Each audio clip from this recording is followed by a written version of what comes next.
பிரவேசிக்க முடியாது. Sister brother, உங்களுக்கு எத்தனையோ முறை வசனம் பேசியிருக்கோம்.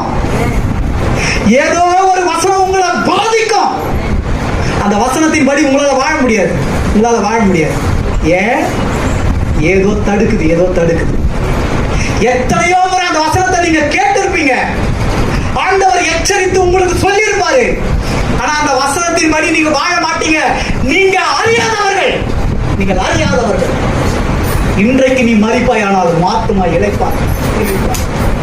வசனம் தெரியுது, நல்லா தெரியுது, அதன்படி வாழ முடியாதுங்க. எங்க வீட்டுல என்ன சொல்லுவாங்க? அந்த வசனத்தின்படி வாழ்ந்தா எங்க வீட்டுல திட்டுவாங்க. அந்த வசனத்தின்படி வாழ்ந்தா எங்க சொந்தக்காரங்க ஏற்றுக்கொள்ள மாட்டாங்க. அந்த வசனத்தின்படி வாழ்ந்தா எனக்கு பிடிக்காது அப்படின்னு நினைச்சு எத்தனையோ வசனத்தை நீ உதறி தள்ளி இருக்கிறிய. எத்தனையோ வசனம் உங்ககிட்ட பேசி கீழ்ப்படியாம இருக்கிறிய.